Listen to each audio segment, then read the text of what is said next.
Olá, alunos queridos, tudo bem com vocês? Olha nós aqui de novo. Vamos lá, hoje nós vamos encerrar as cartas paulinas, tá bom, pessoal? Semana que vem nós pretendemos já caminhar para o encerramento do Novo Testamento, falando das cartas, das epístolas gerais. Mas hoje eu quero encerrar a questão das cartas paulinas. Bem, as cartas paulinas, semana passada nós falamos primeiro e 2 Coríntios, que são as chamadas cartas principais, e hoje eu quero falar só um pouquinho sobre Romanos, que também inclui nesse grupo de cartas principais. Em Romanos, Paulo escreve para a igreja de Roma, tratando de assuntos doutrinários seríssimos, de assuntos que é a base da nossa fé cristã, que é a justificação pela fé, a justificação pela graça mediante a fé. E também ele teve um propósito nessa carta de fortalecer até mesmo a própria fé daqueles crentes.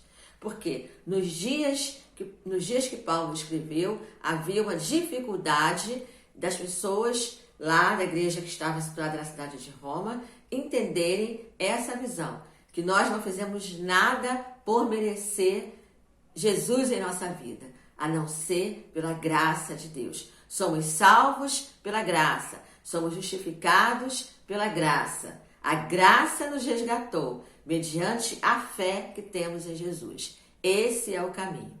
Essa é a ponta. Essa é a visão. Depois vocês, se quiserem, leiam lá a carta aos Romanos, que com certeza vai abrir mais esse leque aí para vocês. Tá bom? Temos também, além das cartas, essas cartas principais, nós temos as cartas que Paulo escreveu quando estava preso. As cartas chamadas cartas da prisão de Paulo. Quais são as cartas que Paulo escreveu quando estava preso? São cartas, de um modo geral, apontando mesmo o caminho, a conduta do cristão. A carta de Paulo a Filemon, que é uma carta chamada uma carta pessoal que Paulo escreveu. Inclusive, essa carta, ele diz assim: escrevo com meu próprio punho. A maioria das cartas ele ditava e alguém escrevia, mas essa não. Essa ele escreve com o próprio punho. Qual é o objetivo que Paulo escreve a carta a Filemon? Ele apela para o exercício da benevolência e compaixão de Filemon para com o escravo fugitivo. Onésimo tinha fugido e tinha se regenerado, e Paulo fala: olha, dá mais uma chance para ele, olha, o que ele fez aí, põe na minha conta, mas eu te peço aí, quebra esse galho, ajuda Onésimo. E foi isso que Filemão fez. Outra carta, que é chamada a carta da prisão, quando Paulo estava preso, foi para a igreja de Colossos, a igreja para os colossenses. O que ele prega nessa carta? Qual é a teologia de Paulo nessa carta? Ele fala da primazia de Cristo sobre o universo e sobre a igreja. Porque lembra quando nós falamos, vocês aprenderam lá atrás, sobre a questão dos gnósticos, que eles não acreditam na questão da matéria, aquela coisa toda? Então, existia o gnosticismo dentro da igreja de Colossenses. E Paulo fala que Jesus está acima de tudo. Outra carta que Paulo escreve quando estava preso é a carta para a igreja de Éfeso, que são as chamadas cartas aos Efésios. Paulo ali, ele resgata, ele fala sobre a unidade da igreja, tanto é que lá no capítulo 4 ele diz, né? Há um só Deus, há um só Espírito, há um só batismo. Fomos chamados para uma só esperança e vocação. E ele diz o que na sua carta? Que Cristo é o cabeça da igreja. Cristo é a liderança maior da igreja. Cristo é o cabeça da igreja. E nós somos o corpo dessa igreja. É isso que ele trabalha, né, no livro de Efésios, na carta aos Efésios.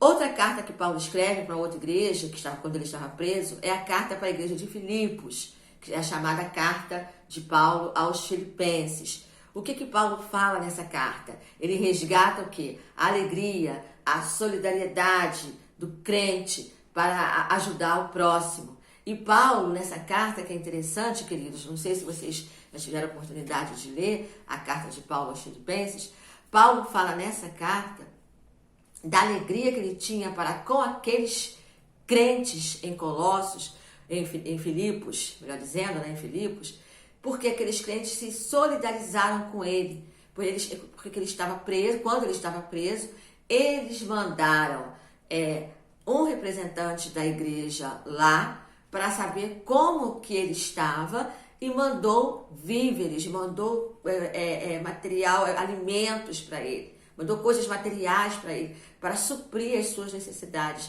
E ele é muito grato. E nessa carta de Filipenses, é uma carta que ele não puxa a orelha, ele não exorta, pelo contrário, ele agradece. É uma carta de agradecimento, uma carta de regozijo, é uma carta de fortalecimento para que eles pudessem continuar fortalecidos e continuar com esse espírito solidário para com o próximo.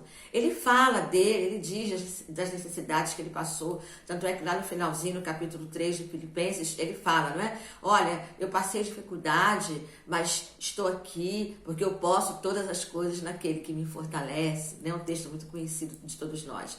Então, esta carta é exatamente isso, é uma carta de gratidão e de alegria pela vida dos filipenses.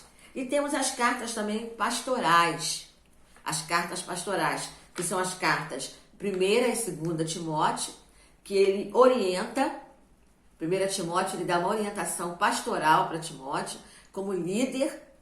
A Timóteo estaria assumindo a igreja, provavelmente, segundo a história, de Éfeso, e Paulo fala ali o cuidado que ele deveria ter como líder, fugir das paixões, se manter firme na doutrina, fiel à doutrina. Na 1ª carta ele deixa isso muito claro. Na 2ª carta ele fala das lutas pelas quais ele passou, mas para que Timóteo pudesse se manter firme, porque ele estava ali já pronto para ser entregue à morte, mas ele diz: combati o bom combate, guardei a carreira, né? E mantive a minha fé. É isso que ele diz ali. E a carta de Tito, que é uma carta também pastoral. Paulo escreve para Tito, seu companheiro de estrada, né, falando sobre o apoio de Tito e dando dicas e orientações para Tito enquanto líder, enquanto pastor da igreja. Então, fechamos assim a parte do Novo Testamento da teologia paulina. Na próxima aula, nós vamos encerrar falando das demais epístolas do Novo Testamento. Fiquem atentos que provavelmente ainda na próxima semana nós vamos colocar um trabalho para vocês, mas já é para a próxima semana. Eu vou estar colocando lá no grupo, tá bom? Fiquem com Deus, até a próxima. Deus abençoe a todos. Beijo no coração.